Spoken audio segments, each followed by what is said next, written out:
Did you know that apparently working on Shrek felt like this?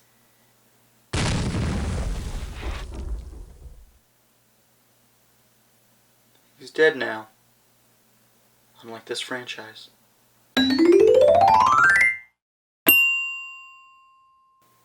Welcome to ToonGrin Reviews, and we're the ToonGrin Boys. I'm WHYBOY and this is NERO.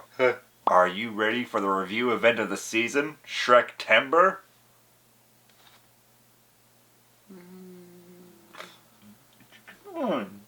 Come on. I can't.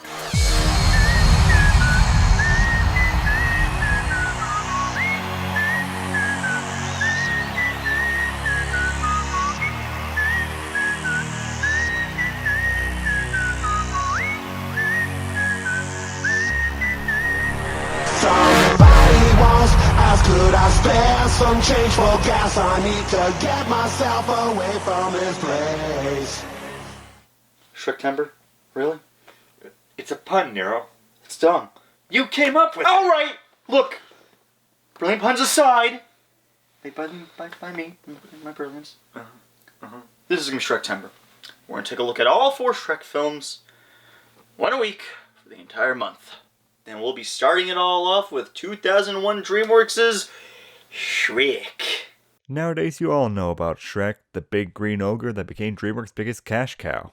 With 4 box office hits, 1-hit spin-off movie, and a lot of added-on filler, Shrek became a media and pop cultural sensation, even spawning the unnerving online series Shrek is Love. And apparently it also started a real-life event called Shrekfest, an annual ogre celebrating event that's been going on for years. It started as a hoax Facebook event, and then a group of friends wanted to make it real, so they did. That's the power of Shrek. From memes to festivals, Shrek is indeed life. But this franchise didn't start out with such success in mind. Oh no! For DreamWorks, Shrek was the ugly stepchild of their company.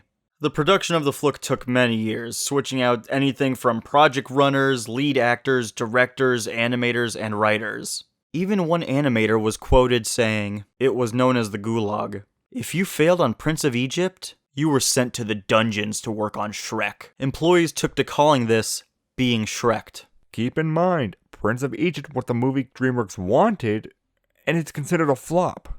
Meanwhile, Shrek the Punishment is the multi-million-dollar breadwinner. I got here because I'm luckier than the Luckies, and because the Prince of Egypt bombed. Even the original story Shrek was based on was met with disgust by the crew. The story of the ugliest guy in the world, who meets the ugliest woman in the world, where they get together and have the ugliest children. Well, it's a good thing that didn't happen. I'm scared, Nero. Get off me. Go. No. Get.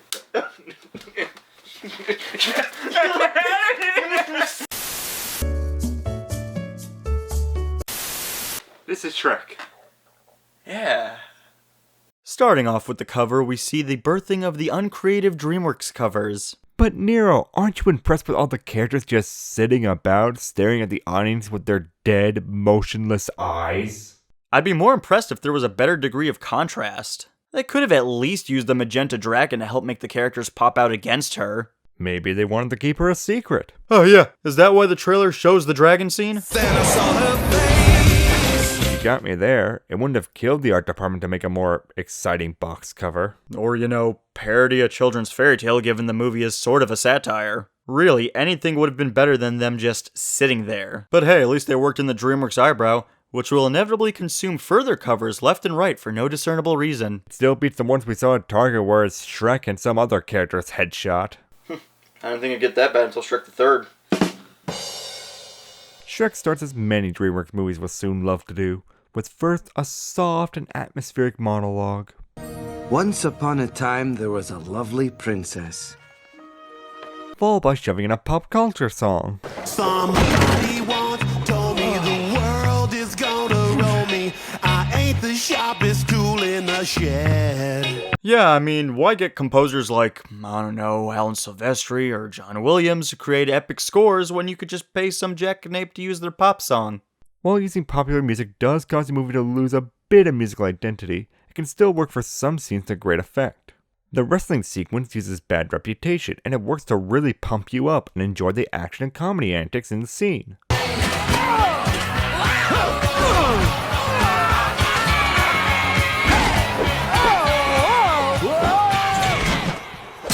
Yeah, but then there's the crummy one, like the third act's use of Hallelujah.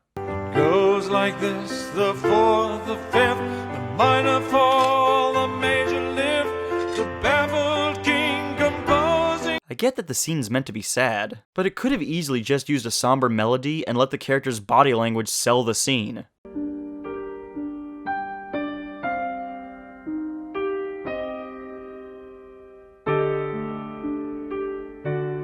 It couldn't hurt DreamWorks to exercise some restraint and subtlety, especially considering they already overwent budget with this flick while it was in development. Fair enough. So we're introduced to the titular hero Shrek, voiced by Austin Powers and Canadian acting sweetheart Mike Myers, who is playing a big, scary, ugly ogre. Number 1. Sweetheart? Come on. Alright. Number 2. This guy? Oh my, no. I meant the ogre. Mike Myers is not a good-looking man in the slightest. Well, people are clearly afraid of him due to his looks, Nero. See as he roars menacingly and they run away in fear. This is the part where you run away.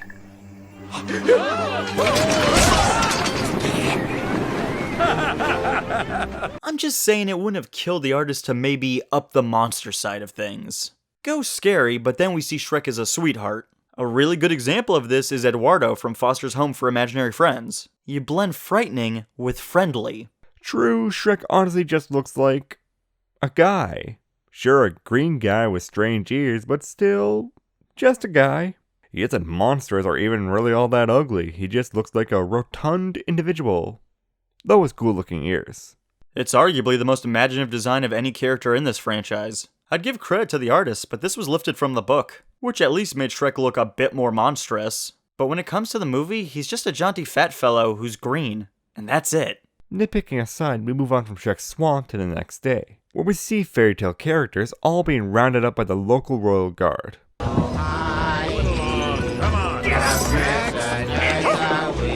me that. Flying days are over. Dude, this is messed up. How so? This is a lot like what the Nazis were doing to the Jews. Yeah, it's easy to draw that disturbing parallel when you consider they are collecting all these magical creatures for relocation. Too bad the donkey voiced by Eddie Murphy managed to avoid the death camp. Instead, he uses Tinkerbell's pixie dust to fly off. Also, Peter Pan is telling Tinkerbell. And Donkey putters away before bumping into Shrek, where he becomes the donkey sidekick of the picture. Man, you almost burned the hair out my nose. Just like the time. And then I ate some rotten berries. Man, I had some strong gases eking out of my butt that day. Seriously, people don't like talkative jackasses in real life. Why would they want one animated? Actually, another reviewer friend of ours, Bro Buddies, did a brilliant video essay on how Donkey just works in this movie compared to all the other movies. So let's get her here and let's get her take on this. Yes, he is a silly, rowdy, and kind of dumb character. But to say that he's only comic relief is a massive undersell. It would be impossible to tell this story as effectively without a character like him. Take him out, and everything falls apart. The only thing that could be worse is a villain without any actual screen presence. Cut to.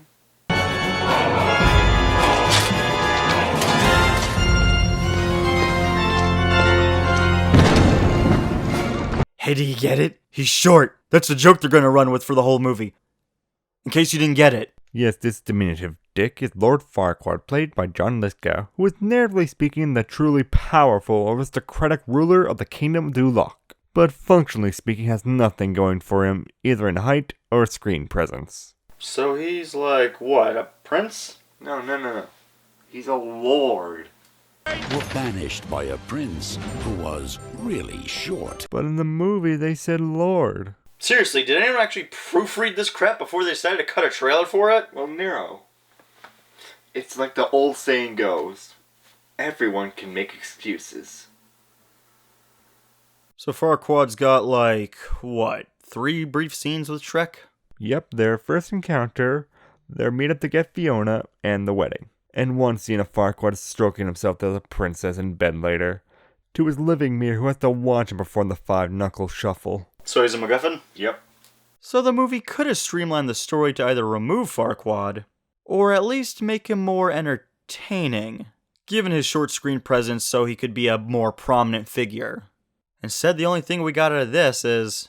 Men of Farquaad's stature are in short supply? There are those who think little of him. You know, you're just jealous that you could never measure up to a great ruler like Lord Farquaad. That's the place. Do you think maybe he's compensating for something? Lord, for I was just saying short. Hallelujah. Hallelujah. Sadly, Farquaad lacks the charm of such villains as Hades, Ratigan, or Yzma. I don't know, I thought he captured the personality of Shun Yu. Shun who? Bingo bongo. That didn't answer my question. Why aren't you looking at me?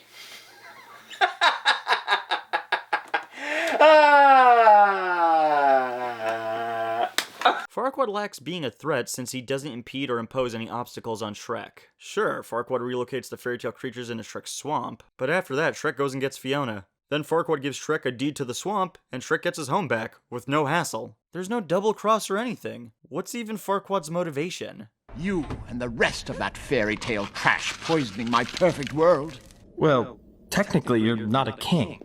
Thelonious... What I mean is, you're not a king yet.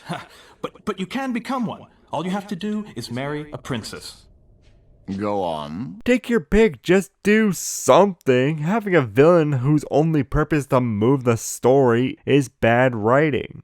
Hell, they set up mocking Disney. Maybe Farquaad is a satire on the nicey-nice sterilization Disney uses with fairy tales. Or maybe he can be a satire on cheap Disney knockoffs. But even with the reason, why even move the fairy tale creatures to Shrek's swamp?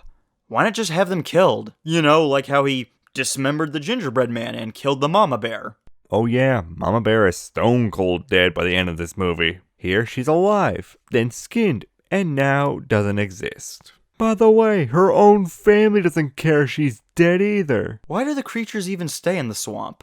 It's not like Farquaad constructed a wall to keep the fairy tale creatures out. My big question is, if all the creatures are here in the swamp, why is Farquaad trying to find them again?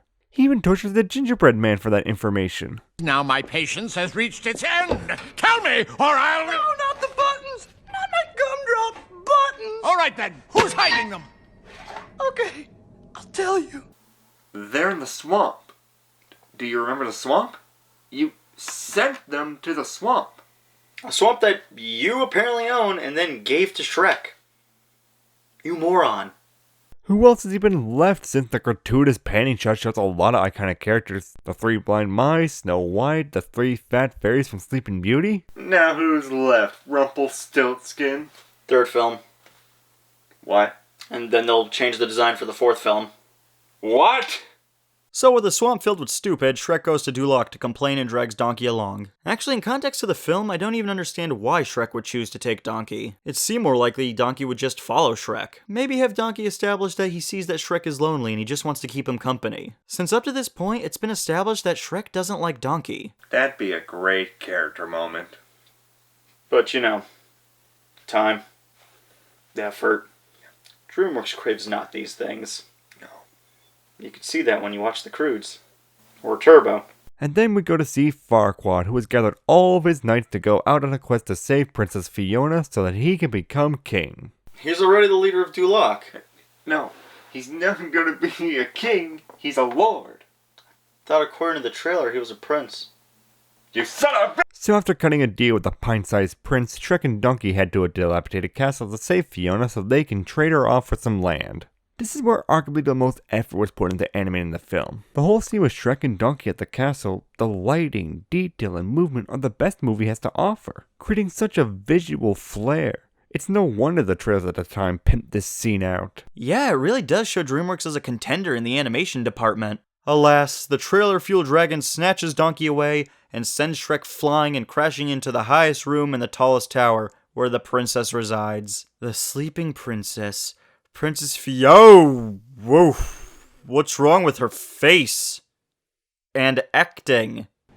I am awaiting a knight so bold as to rescue me. Oh, that's nice. Now let's go! Ugh, Cameron Diaz is hands down the blandest actor in the movie. We both agreed to not be unfair to her. She didn't do a crap performance, but there is just a lack of energy behind her vocals. She just comes off dull and lifeless. It's not like Myers, who really changed it up for Shrek. Even Eddie Murphy brought energy to a fairly throwaway character with Donkey. Yet she comes in like, oh, I know this won't be a franchise. A plank of wood with googly eyes on it would probably spark the same amount of emotional response. The human models in this movie look like they took a sudden stop and a long drop down the uncanny valley. The humans in this movie suffer from an amazing amount of corpse face. They all have this faux realism to them, while Shrek looks like an actual cartoon character. They even play up cartoon antics, as Shrek takes off with Fiona, and we get Donkey hitting on the two-ton lizard of fun to save his ass. You're a girl dragon! Oh, sure! I mean, of course you're a girl dragon, cause you're just reeking of feminine beauty. But how do we really know the dragon is a girl? I mean, it could be any number of things like the large eyelashes, maybe the pink scales, or the really pronounced lips. Have you no shame, Nero? None whatsoever. You can tell she's a girl by her comically oversized cookbook because...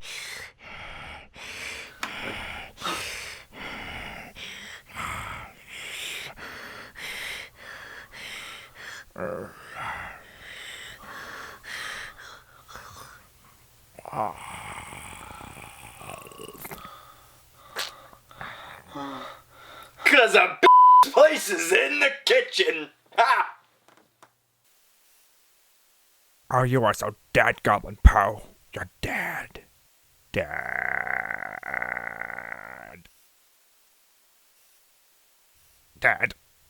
With an admittedly funny nut shot and some slow motion running, the trio escape from the best animated portion of the movie. From here on, we get montage number 2, as the three walk about in very samey looking environments. Joy. Yeah, we just meander in some paint-by-the-numbers approach to storytelling, which is disappointingly archetypical. First we have the initial tension. Put me down or you will suffer the consequences! This is not dignified! Put me down! Then getting along. What's all this about? You know, we kind of got off to a bad start yesterday, and I wanted to make it up to you. I mean, after all, you did rescue me. The romance blooms.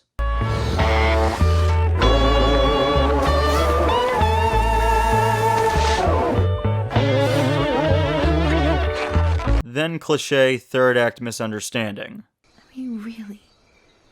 Who could ever love a beast so hideous and ugly? And princess and ugly don't go together. That's why I can't stay here with Shrek. My only chance to live happily ever after is to marry my true love. Along the way, maybe crowbar in some Matrix references. Yeah, that won't date your movie in the slightest. Have some Eddie Murphy comedy failing, and maybe throw in a pop song along the way. We even managed to work in an up-tempo pop tune for the soundtrack. That's important. Wasn't the Cat in the Hat DreamWorks? DreamWorks Universal. That means that this was the role that scored him the Cat in the Hat job? I think so. Yo, man, that, really sucks. Yeah. So we have ourselves a meh old time. Now, we aren't saying the inevitable romance of Shrek and Fiona is done poorly. It's done alright if anything. Just in the first outing, it's more like a movie checklist of romance, rather than a natural one. Apart from all those walking scenes, the only other dimension to this romance is the moral of accepting one's own beauty. As with Fiona, she has a curse put upon her that when night falls, she becomes a slightly chubby but overall attractive ogre girl. The horrors! Oh, come on, everybody knows fatties can't find love, they can only find the fridge! On the flip side, we have Shrek, who deals with his beauty moral at first by reveling and acting like a traditional ogre. But this is just a defense mechanism to protect himself from a world that has proven to be nothing more than a bunch of judgmental dinks. Hey, what's your problem, Shrek? What you got against the whole world anyway, huh? Look, I'm not the one with the problem, okay? It's the world that seems to have a problem with me. People take one look at me and go, ah, help, run! A big, stupid, ugly ogre. They judge me before they even know me. That's why I'm better off alone. Sad, but this theme builds to just the most overused trope in writing. The third act misunderstanding, where one character mishears another, gets super offended, and storms off, leaving both parties moronically misinformed. This is such a tired cliche. I get its purpose to build up drama. It's just that it's used so frequently, and in this case it feels very manufactured. A good way of using this cliche was actually used in DreamWorks' Boss Baby. The Boss Baby and Timothy have a falling out over an argument, but it's not because of misinformation. It's because they get under one another's skin and have an actual fight.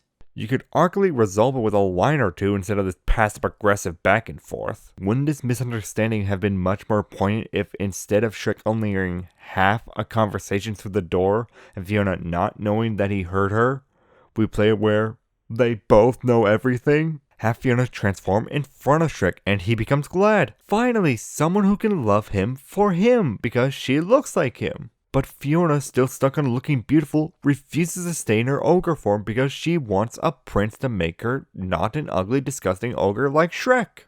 Then, hurt by the one person who he thought could love him for him, Shrek walks off. Then comes back with Farquaad to hand her over. See, that'd be powerful, but then you run the risk of people thinking that Fiona is a jerk for being self-serving, when it'd really make her come off more like a real person. Besides, her entire motivation was self-serving. We see earlier there is plenty of evidence that she's selfish. Oh, no. This is all wrong. You're not supposed to be an ogre. You can tell Lord Farquaad that if he wants to rescue me properly, I'll be waiting for him right here. Having Fiona come to that realization and growing as a person would have actually added a lot more punch behind her choice if she actually realized there is happiness anywhere, and not just in a fairy tale ending. As is, this comes up a bit short. Like Farquaad. So with the team broken up, we get the somber moment. Shrek alone in his swamp, Fiona at the castle, unsatisfied with the notion of marriage, and Donkey shacking up with the dragon. Oh yeah, because that was just set up so well. Nero, don't you feel the passion between them? Is your heart so cold and hard? Look, I might have an avocado pit where my heart should be, but come on! Okay. No means no. Donkey was flirting out of self-preservation, not love. We never have another scene where he connects with Dragon, unless you count that brief walking up to her scene. This is the equivalent of telling a lady killer you find her attractive, so she won't murder you. But it's Donkey who arrives to save the day and pull Shrek out of his depression. Correcting the misunderstanding with correcting the misunderstanding. She wasn't talking about you. She was talking about somebody else. You just gotta love how the whole movie is really just pretty much a series of half-assing it. But now we gotta see the princess for the most dangerous villain of them all. Commitment. Bum bum bum! Yeah, get to the wedding. Fiona turns into an ogre. Shrek handles it as only Shrek does. Well, that explains a lot. That's pretty funny. It's so hilariously nonchalant. Verily, and so the dragon comes and eats Farquaad because the movie needs to wrap up all the loose ends. And Shrek and Fiona go off and live happily ever after as a pair of ogres who are debatably ugly. And then starts the cancerous DreamWorks tradition of ending the movie on a dance number. Someone else, but not for me. It's like the writers had no ending and just gave up. This trend is like how Disney movies had a chain reaction that resulted in other animation studios thinking they needed to be musicals.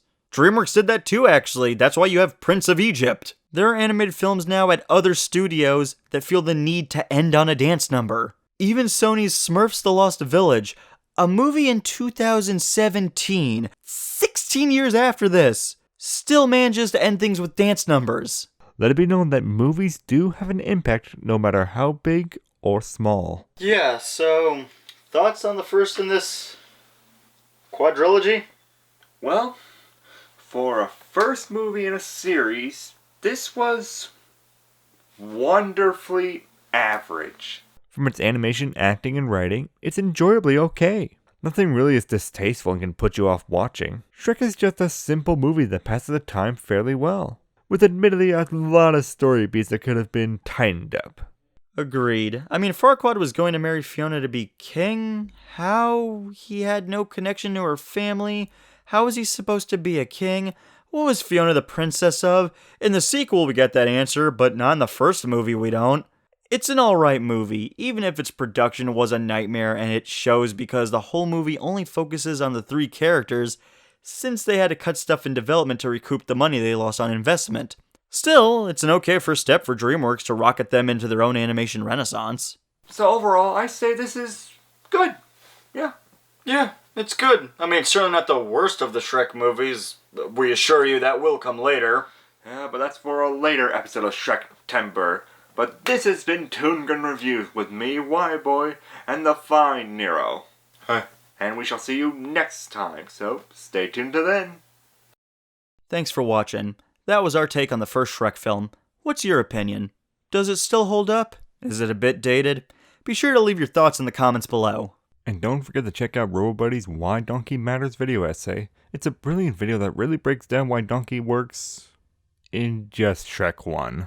And be sure to keep up to date and support future ToonGrin vids by subscribing and hitting the notification bell. And by following us on our social, Patreon, and our official site, ToonGrin.com. So, until next time, be sure to tune in to ToonGrin.